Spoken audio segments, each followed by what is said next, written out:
What's up? Welcome to Tales Tomorrow. I am Morrow, your storyteller for today, and we have some RPG horror stories. Also, there's a seagull outside squawking away. I don't know if y'all can hear it, but I can hear it. There should be no seagulls on this. It's a volcanic island. Why are you here, seagull? Shoo. Anyway, let's get to the first story for today before the seagull pisses me off. How Discord glitching saved me from a toxic playground. I posted my story about this before, but I figured I'll put it all into a finalized meta post. Obligatory warning for being on mobile, and it's reposting and fixing up older posts. Back when the pandemic was calming down, start of fall 2021, I was invited into my first IRL playgroup. I've been wanting to get into this group for a year due to my high school friend always telling me stories of how amazing this group is. But by the start of 2022, I moved out of state to be with my now fiance in another state. Luckily, I was able to transition into online thanks to a few players being online due to college stuff. Everything was going fine till about 6 months or so after I moved states. There'd be a few sessions where my friend would literally take over the whole session, barely asking others what to do, and I was the only one to take notice and say something about it. And I was quickly ignored. There were a few sessions where I didn't even roll dice, even to the point I noticed that I didn't even take out my dice. I even said, glad to know no one cares I'm even here or even noticed. The players and DM said, no, you matter and you are here, then went straight to ignore me again. Another issue I had noticed is one of the campaigns we switch. We run Curse of Strahd a few times when our main campaign needs a break. The friends I mentioned had a very OP rogue, able to go invisible instantly no matter how low a roll, can one-shot everything. It's on the point the DM wants him to switch my character when the campaign is nearly over. I mentioned this because the last session we had, my character almost died to death saves. And they all said, oh no, if you died, you're out. We can't really get another character in at this point in the story. When they were literally just mentioning about switching characters. So they want the OP to switch characters, but not if the character died. But yeah, it makes no mathematical sense. Just make a new character. This really would not be difficult. You worried about the character not be able to catch up? Hey, do this thing. Boop, boop, boop, boop. Oh, now you caught up with everybody. And we're gonna give you like a magical item to make it a little more fair. And here's your equipment and your gold and maybe a little bit of a freebie here and there with more magical item just to balance things out. And there we go, they caught up. I don't know why it's a problem. Why it's a problem if they switch out before they die or after they die. The final issue I seen is a bit before I was kicked out. For the last few weeks of the time, they don't even tell me the group is together, as they're playing Commander, Magic the Gathering format, and they didn't message me until they're almost done and about to do D&D. What's worse is that they were speaking and wanted to get the group to play Oathbreaker, a variant of the card game. I made 4 decks, and yet to use them as they play without me and don't even bother telling me what they do. I even brought this up and they just ignore me. My friend even said recently, word for word, dude, I can understand being upset, but it's been a few days. Just wanted to ask a question. The question is him asking if a deck of his is annoying or too OP, which I replied, I only fought it 2 times. Everyone else has to say because I haven't played with you a lot in fucking weeks, which was swiftly ignored again. Which, to be fair, was a bit passive-aggressive and probably wasn't the best way of going about it. If people are strictly leaving you out of all their games, maybe you should find other people to play with. For real. Sometimes you have friends, but the friends turn out to be jerks because whatever reason is going on. Maybe they have some sort of a bias against you or something. Your friends don't seem like friends. They seem like a group of jerks. And you should probably find some better friends because these people, they're not going to be good for you. I was going to try and have a heartfelt talk to them about all the issues I was noticing as stated above. And I did try to say as much, but they never bothered replying to my request to talk. The following session was just going to be magic when I did say I wanted to talk. Sadly, some things came up in my personal life, so I said I wasn't going to be there due to something coming up. But the message never sent. Discord didn't even tell me if it didn't send. Like, it vanished into the ether. I didn't notice till the following night at work, when they kicked me from the group without warning or saying anything. I had to message my friend about it, the one who invited me into it, which he was reluctant to even talk about. But this is what he told me. The group was getting tired of the levels of salt I've been bringing, which, to be fair, that was the only few sessions worth, and the rest was one other player, and I guess I was wrapped up into it. I even calmed down on my act during Magic the Gathering game to prevent this, but I guess they were dwelling on the past? Not sure. Another issue they claimed was me cheating or fudging dice rolls. I have a few good streaks of games or rolls, but I have never lied about rolls. In the same session, I rolled 2 nat 20s on a disadvantage roll, died to a boss fight, then get a nat 1 on a death save. Yet they still think I cheat dice rolls. They see me plenty of times how my luck hits hard and misses entirely, but they just keep assuming I was cheating. So this is my story of how Discord saved me from a probably turning toxic playgroup. That last part, probably turning toxic playgroup, that was really difficult for me to say for some reason, I don't know why. But anyway, if people are worried about you cheating, digital dice, that's the easiest way to do it. Get everybody on Roll20 or Foundry and just have the dice just roll there and so everybody can see. That's probably the easiest thing to do. But aside from that, I mean, listen, if your group doesn't like you anymore or they just want to be courteous enough to just talk to you normally, drop them, leave them. Don't spend time with them. Don't waste time. It's your time that's being wasted interacting with them if they don't want to interact back with you. Maybe, in fact, this Discord bug or Discord glitch was actually a good thing, and this gives you an out so you can find other people that are going to be nicer and friendlier and way more communicative than your current group right now, because those guys are jerks. Not worth it. Trust me, not worth it. Player thinks he's in control. Sadly, the first time I've ever had a story to post on here culminated yesterday. Gonna be a long one.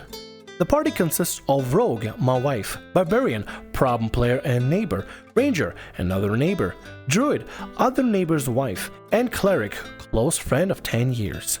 Started the campaign without Cleric because of their commitment outside of the game. That meant he couldn't play as often and he was scheduled, but his circumstances changed to allow him the time to eventually.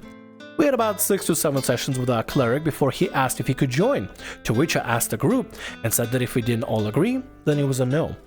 Everyone but Barbarian said yes, but he reluctantly said yes on the basis of giving him a chance. At this point, it didn't seem like it was anything personal, and I'll take blame here myself, because if he felt that he wasn't sure about adding another player, then we should have suggested to give it a couple of sessions chance and left it as the 4 of them.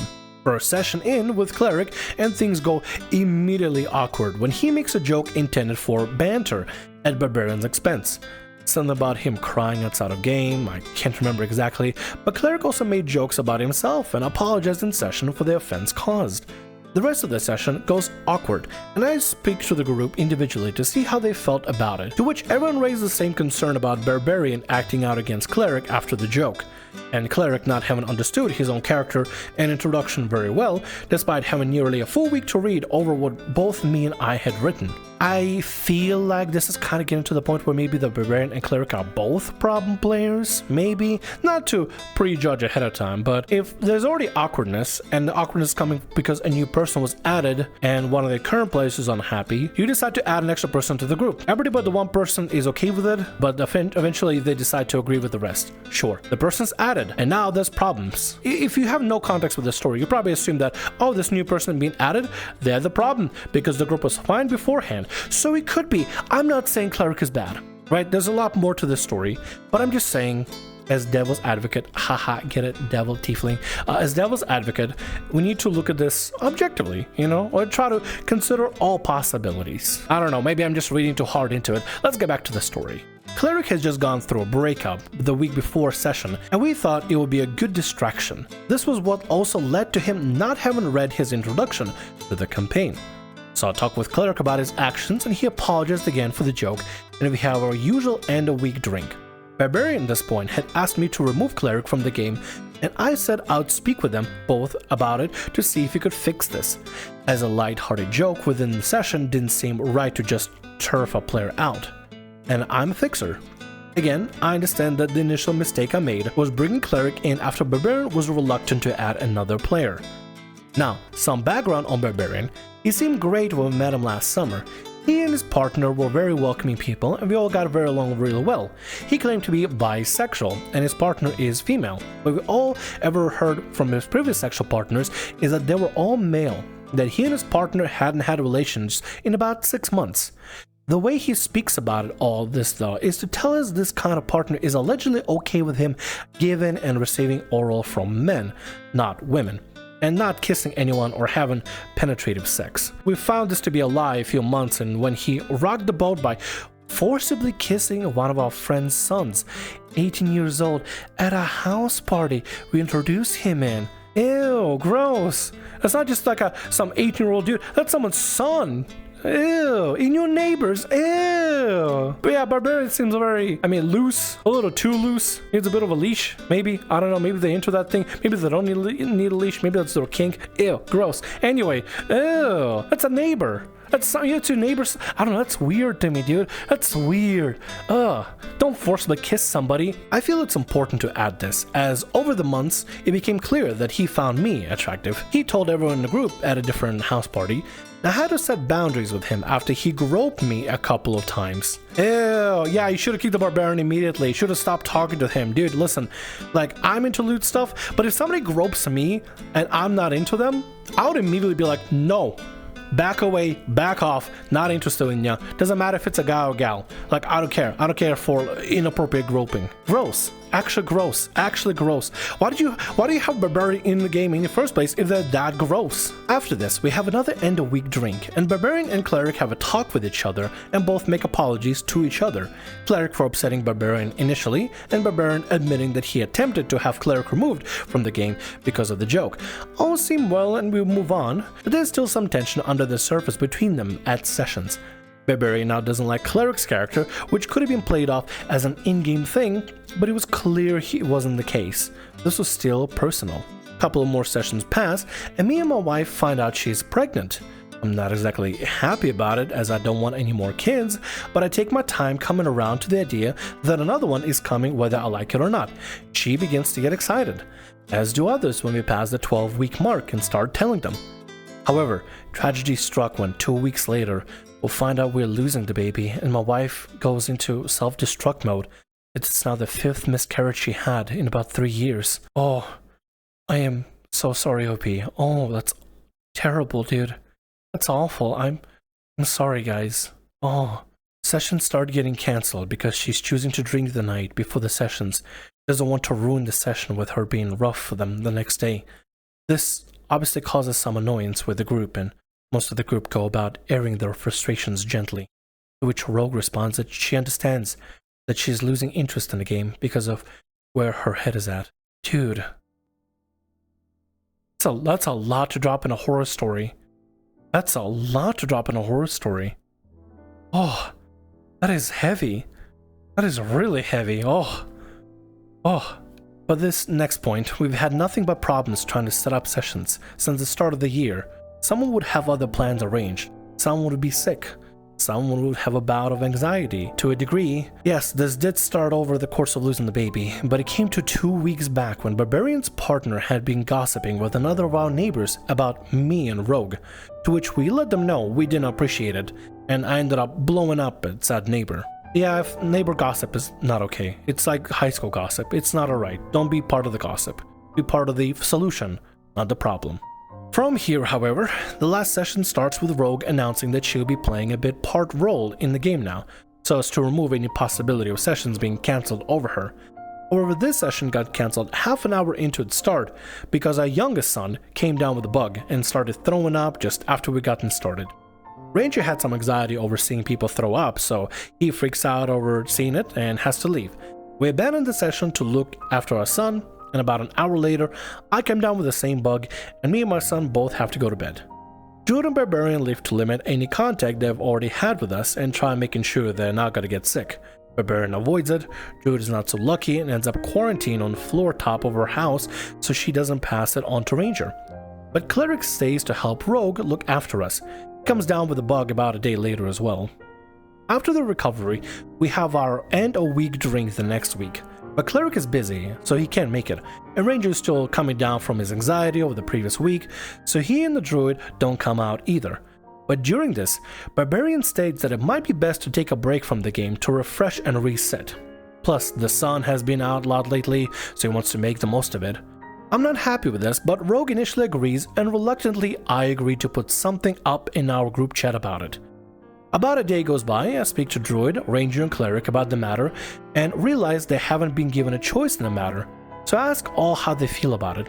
Here's where things begin to fall apart. Cleric initially states that he's not happy with the player taking a hiatus for a while, only to come back into it and have no idea where they're at with it, or keeping up with the group level-wise, as it isn't fair on anyone, but doesn't want to break either. Druid and Ranger don't want to break, and Rogue has changed her mind now too. So Barbarian throws his toys out the pram and threatens to quit altogether if he doesn't get his break, and feels the whole thing is against him. We all tell him he is important to us as a friend, and we'd rather take breaks and keep him on board than lose him from the game.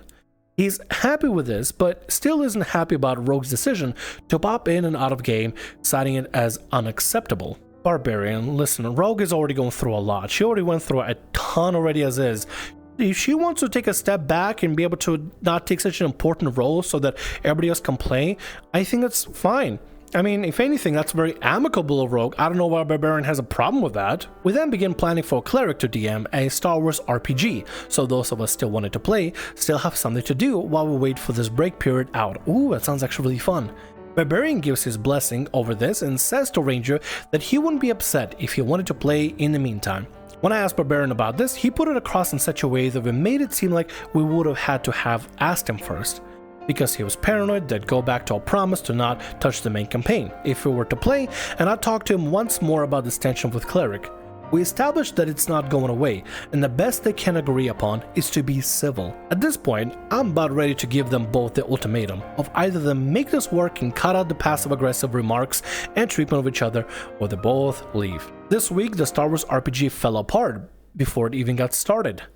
Cleric was due to DM, but seems to be very precious over canon lore, so much so that when I tried to contest the decision to omit the Sith pureblood race with a creative way to make it work, it culminated in a huge meltdown in a group chat that Cleric has since profusely apologized for. I think that multiple bad actors here, not just Barbarian, but Cleric being very adamant about sticking to lore. Like, listen, I'm not going to be able to remember everything about Star Wars. I love Star Wars, but I'm not going to be able to remember everything about it. I still have a lot more to learn. Also, I learned there's a whole system for like Star Wars D&D 5e. It sounds really fun. I know I currently got my Final Fantasy D&D, but like Star Wars 5e D&D sounds really fun too. Anyway, let's make it back to the main point. What I'm saying is, it looks like there are a lot of chaotic things going on. And currently right now I'm seeing Barbarian has something going on and has their own bad characteristics, and Cleric has some stuff going on that also has their own bad characteristics. We in fact have a double problem player situation. One is a little bit less problem than the other, sure, but I mean, it's still problem players. Problem players are still going to be problem players regardless. And scheduling, man, I think scheduling is the biggest problem here. Scheduling is just killing this whole campaign, or all the campaigns altogether. Last night was where this all went tits up completely. Ranger came to me with a problem he had about something Barbarian had said to both him and Druid. That went on something like, I got the Cliff Notes version from him, but the whole thing from Barbarian later on. The game hadn't been the same since Rogue lost the baby. Ranger needs to suck up the fact that there's a break happening and should take the time to learn his character and game better. We don't need a group discussion to change any of the dynamics within the game. Rogue playing part-time was totally unacceptable, and he'd be leaving after the next session if she were to continue with this view. He'd be wanting us to start a whole new campaign at a different location to where we play, with everyone but Rogue, surprisingly even mentioned Cleric in that. He didn't want to have a conversation about it because A, he felt like me and Rogue would gang up on him, or Druid and Ranger would. B, he didn't see the point in it as talks never seemed to go any good. Last time the talk happened, it helped Rogue decide that she wanted to go part-time so we could all carry on, because she sits between both Cleric and Barbarian, which had been very uncomfortable for her when we've been sniping at each other. This is mostly from Barbarian's side, and he'll admit as such. Cleric had tried to make a civil approach work. C, he told Ranger in confidence, which was apparently a mistake. Wait, so Barbarian doesn't want to sit next to Cleric? Dude, just pick a new seat. Seriously, is that the problem? Does Barbarian not want to sit next to Cleric? I mean, yeah, the whole other issues. Let's go break him down one by one, right? Let's go break these down one by one, just so we can truly dissect this. I have the text right here next to me. This book is fake. See, it just scribbles. That's all it is.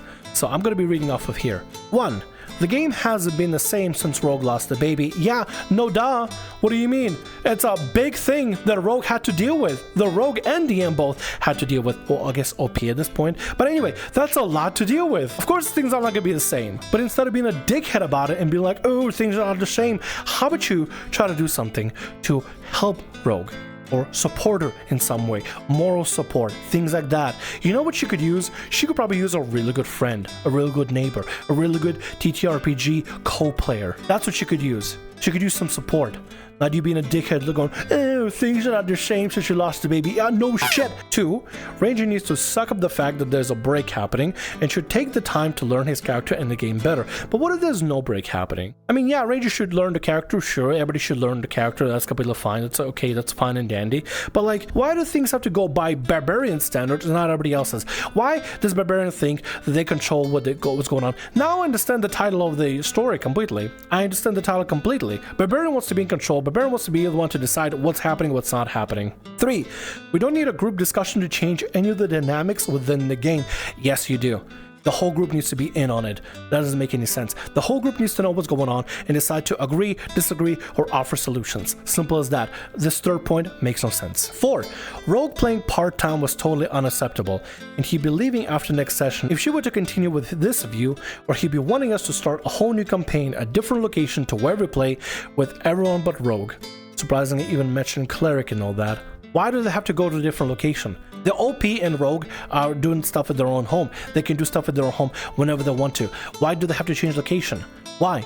It's their home, it's their house, it's their table. They can do whatever the hell they want to do with the barbarian. Sounds like you don't want to be part of the group. If you don't want to be part of the group, leave. Find a different group. If you don't like the way they're doing it, at their home, at their house, at their domicile, at their table, you can leave. Simple as that. 5, he didn't want to have a conversation about it because he felt like me and Rogue would gang up on him or Druid and Ranger would. If people are disagreeing with your points, they're not ganging up. You say, I think we should do this dumb thing. And somebody's like, maybe we don't? And you go, oh, they're going to disagree with me. They're just going to gang up on me. You're ganging up on me. Nobody's ganging up on you. They're just disagreeing with you. They're having a conversation with you. It's a back and forth. You don't just say, I think we should do this, and that's a rule and law. That's what Barbarian thinks it is. That whatever they say used to be a rule and law, uncontested, unquestioned, without criticism. People disagreeing with your point or not agreeing with your point does not mean they're attacking you. Nobody's attacking you or ambushing you. So I took it to him and he admitted it. But the fun doesn't stop, because he went all in, defending every other cancellation but Rogue's, saying he'd been pressured into letting Cleric play initially, not caring what his partner thought about it at all. He told her that he'd spoken to Ranger, but he'd forgotten what he said, which was BS. It all came out in private messages to me, because she was livid with him. Not acceptable how Rogue wants to play. She's either in or she's out, and that's final. The rest of the group were gutted with the choice, including me, but we were happy to not be losing her completely. And then next time I come across a situation like this, not listen to second-hand knowledge, because it's not always what's been said. I told him he confirmed everything that was claimed about what he'd said and have since cut ties with him, booting from both the game and my life. I know the mistakes I made here and that I'm no saint in this story. Along with the fact that some of what was said was true, I won't be letting it happen again, no matter what the fixer in me says. Don't ignore those red flags, people. Edit. When I refer to the fixer in me, I'm getting that is misleading in a sense. I messed up. The fixer feels like a moron because nothing got fixed, and I only made things so much worse by keeping him around as long as I did. I understand that this is as much my fault for that as it is Barbarian's for being the walking red flag that he is. Well, I mean, as long as lessons can be learned, that's really all that matters, right? RPG horror stories, it's all about bad things happening, but it's what matters the most is what you do after the bad things happen, right? You know, the soul can be upset and upsetty spaghetti or be a jerk like Barbarian is, or you could be like the OP. Understand you made mistakes, reflect back, and understand that, yeah, I messed up, but I know how I messed up, and I know now what not to do, so I don't mess up again. And that's good on you, OP. Hopefully their games are still going good, and thank you so much, OP, for sharing the story. Even the more difficult parts. But thank you for sharing the story. And with that, that's going to be all our stories for today. I want to thank you very much for watching, and thank you so much for being here. If you like what I do, consider subscribing to the channel and leaving a like. Also, if the RPG Horror Stories ever goes down, or if you want to submit your own personalized horror story, email is down in the description below. I'll see you again in more Tales Tomorrow. Bye-bye.